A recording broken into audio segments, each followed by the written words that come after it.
Welcome, wanderers of the unseen and seekers of whispered legends.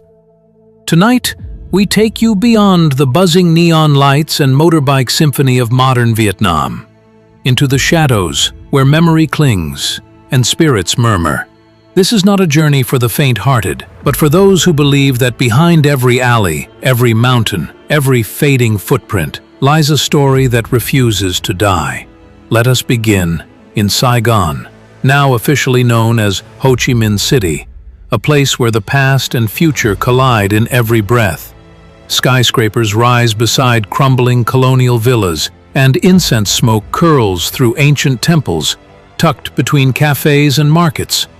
But beneath the surface of this restless city lives another Saigon, one built on forgotten tragedies, ghost children, and homes that never sleep.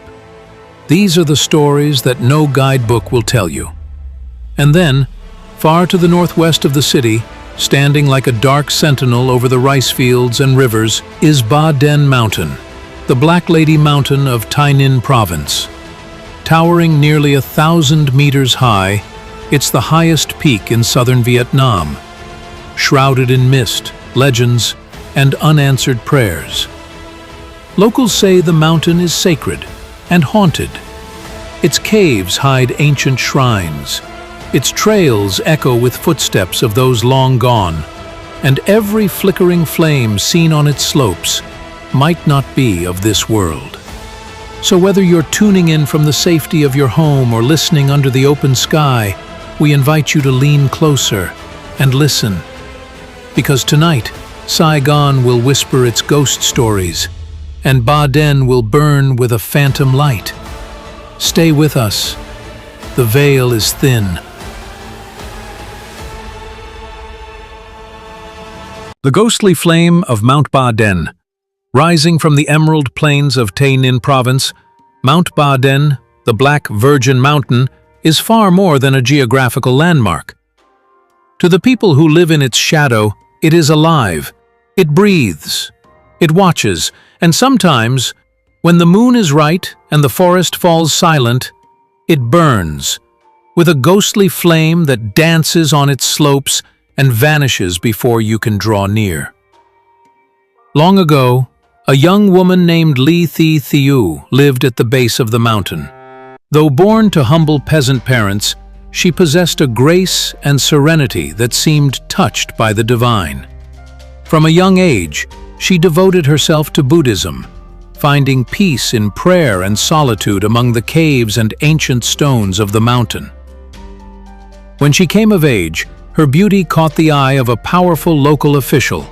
Corrupt, cruel, and unaccustomed to denial, he demanded her hand in marriage. But Theo, true to her vows of purity and spiritual devotion, refused. Enraged by her defiance, the official vowed to take her by force. One day, as she meditated alone in the mountains, his men came for her. Surrounded, with no way out, Theo chose death over dishonor. She climbed to a high cliff and leapt, surrendering her body to the rocks and her spirit to the Bodhisattva. But her story did not end there. Soon, strange happenings were whispered of on the mountain. Travelers claimed they saw a soft glowing light flickering in the darkness, like a lantern swaying gently in the breeze. Some followed it, thinking it a guide through the jungle paths, but when they drew near, it would vanish. Others swore they heard quiet chanting or the sorrowful hum of a woman's voice echoing through the trees. The monks of the region believed her spirit had not left. They built a shrine in her honor, calling her Ba Den, the Black Lady, not in scorn, but in mourning and reverence. Pilgrims came from across the land to pray at her temple, asking for healing, guidance, and strength. But among the villagers, a darker tale endured. They whispered that the mountain now harbored more than one restless spirit. During the wars that scarred the region, soldiers had died alone on its slopes, forgotten, unburied, and never mourned. Locals claimed their souls, too, wandered the heights, their presence revealed by phantom lights that flickered in formation, like silent patrols. Those who dared to hike the mountain at night told of mysterious footsteps, glowing figures, and flames that floated mid-air, then blinked out as if swallowed by the mountain itself. Some who chased those lights were never seen again. Even in modern times, strange things continue.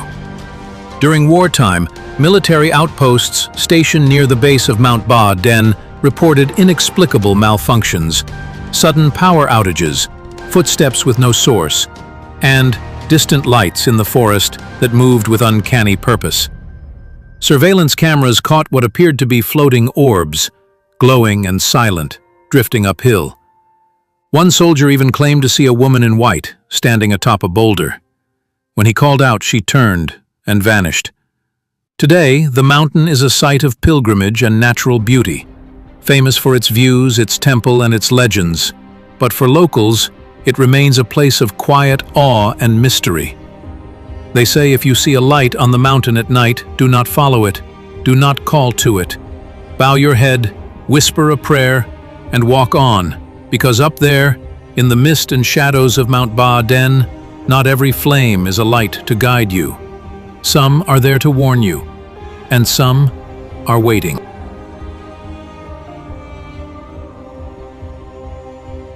In Saigon, the sleepless city where motorbikes weave through the streets and the scent of iced coffee clings to the humid air, there are quiet corners that breathe with a different rhythm.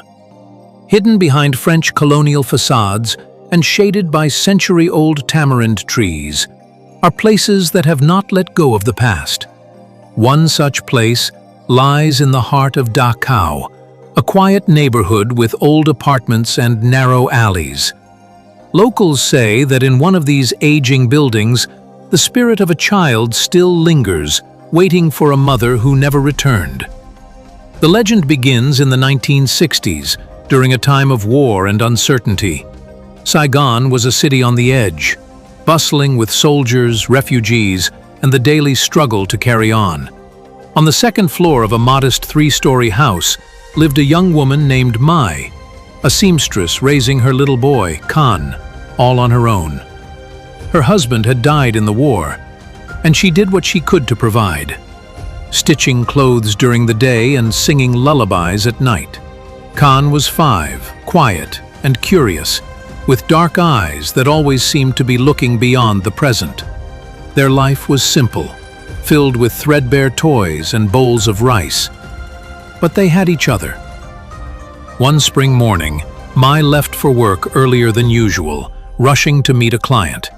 She kissed Khan goodbye, told him not to open the door for anyone, and promised to be back before sunset. But that day, fate turned against them. A fire broke out in the building. Some said it was caused by a careless cigarette tossed on the stairwell. Others whispered about faulty wires or even a curse on the house. By the time Mai heard the news and came running, smoke was pouring from the windows. She screamed, clawed her way toward the flames, but neighbors held her back. The heat was too fierce. The fire took the upper floor, and Khan with it. The house was later restored, the walls repainted, the wood replaced. New tenants moved in, but one room, that room, was never quite right. Renters complained of whispers at night, of the sound of soft footsteps across the floor, of distant crying and giggles that came from nowhere. A young man who lived there briefly claimed he awoke one night to feel breath on his face, only to see, in the corner of the room, the silhouette of a child watching him silently. Another tenant, a teacher, insisted that each morning tiny handprints would appear on the dusty window panes, even though she lived alone and had no visitors. Locals believe it is the spirit of Khan, trapped in time. He does not know he has died. He still waits, searching for the comforting footsteps of his mother, peeking through the curtains, wandering the halls. His soul, restless and confused, plays out the day of the fire, again and again. A monk was once invited to cleanse the space. After a long prayer session, he quietly said, "This place holds a child's sorrow, a spirit lost in longing." He advised placing a small altar in the room, with a toy, some sweets, and a light kept burning. For a time, the hauntings ceased. But whenever the lamp was forgotten or the offerings were left to rot, the cries would return, faint, heart-wrenching, echoing down the stairwell. Today, Dachau is full of coffee shops, boutiques, and buzzing street corners. Tourists pass by the old house, never guessing what lies behind its weathered balcony.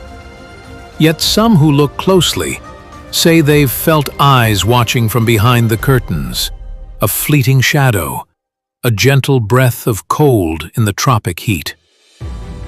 Because in Saigon, a city bursting with life, there are places where life never left at all. Some tales leave echoes. Others leave doors half open. As we step back from the edge of shadow and story, remember, not all ghosts seek to frighten. Some only wish to be remembered.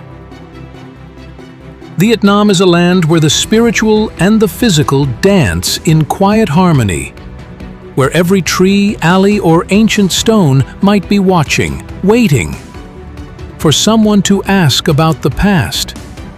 But this is only the beginning.